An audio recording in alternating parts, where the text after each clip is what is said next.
Assalamualaikum warahmatullahi wabarakatuh. Perkenalkan, saya Trimarta Wijaya, mahasiswa semester 4, Program Studi Administrasi Negara Universitas Terbuka.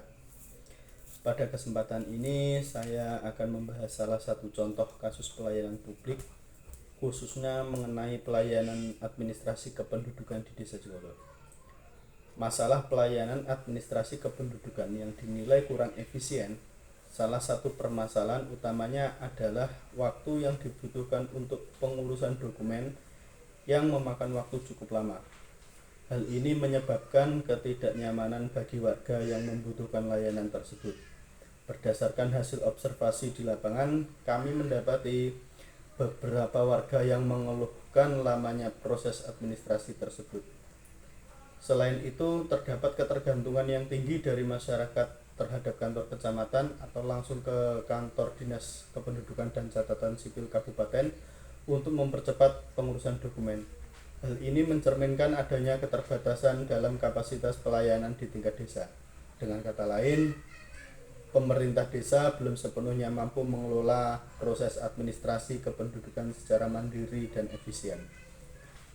Beberapa faktor utama yang menyebabkan lambatnya pelayanan di antara lain adalah keterbatasan sumber daya manusia dan sarana serta prasarana yang kurang memadai di tingkat desa. Keterbatasan ini berdampak pada kelancaran operasional dan kualitas pelayanan yang seharusnya dapat diberikan dengan lebih cepat dan efisien. Untuk mengatasi permasalahan tersebut, terdapat beberapa solusi yang dapat diterapkan, antara lain desentralisasi peralatan dan pelatihan SDM atau sumber daya manusia. Pemerintah desa perlu menyediakan peralatan seperti mesin pencetak dokumen yang terhubung langsung dengan sistem pusat, sehingga proses pengurusan dokumen bisa lebih cepat dilakukan di tingkat desa tanpa perlu bergantung pada kecamatan. Pemerintah desa juga perlu mengadakan program pelatihan bersertifikasi bagi staf desa untuk meningkatkan kemampuan mereka dalam menangani administrasi kependudukan secara lebih efisien.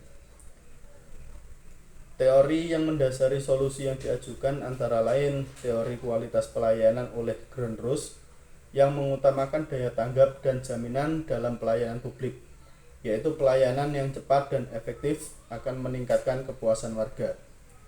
Prinsip reformasi birokrasi dan good governance yang menekankan pada desentralisasi dan transparansi, di mana pemerintah kabupaten perlu menyediakan peralatan di tingkat desa dan memastikan standar pelayanan yang jelas dan terukur. Dampak positif dari solusi yang diberikan adalah yang pertama, efisiensi waktu dan biaya, yang kedua, meningkatkan kepuasan warga, dan yang ketiga, meningkatkan citra pemerintah desa. Untuk mengimplementasikan solusi ini, beberapa langkah yang perlu dilakukan antara lain: 1. Pemerintah kabupaten melalui Dinas Kependudukan Catatan Sipil perlu mendukung pengadaan alat cetak dokumen kependudukan di kantor desa. Yang kedua, pemerintah memberikan pelatihan teknis kepada petugas desa untuk memastikan mereka dapat menangani administrasi kependudukan secara efisien. Yang ketiga adalah pemerintah desa perlu menetapkan standar waktu pengurusan dokumen dan mengawasi penerapannya melalui sistem pengaduan masyarakat. Kesimpulannya, pelayanan administrasi kependudukan yang cepat dan efisien sangat penting bagi kesejahteraan warga desa. Dengan implementasi solusi berbasis one-stop service dan adanya audit berkala, kualitas pelayanan di desa dapat meningkat secara signifikan. Solusi ini juga sejalan dengan prinsip-prinsip dalam Undang-Undang Nomor 25 Tahun 2009 tentang pelayanan publik yang menekankan pada efisiensi, transparansi, dan akuntabilitas dalam pelayanan publik. Dengan penerapan solusi yang telah diajukan, diharapkan pelayanan administrasi kependudukan di Desa Jengolo dapat berjalan lebih cepat, efisien, dan memenuhi harapan masyarakat. Terima kasih atas perhatian dan kesempatan yang diberikan. Semoga laporan ini bermanfaat dan dapat menjadi referensi dalam perbaikan pelayanan publik di tingkat desa. Wassalamualaikum warahmatullahi wabarakatuh.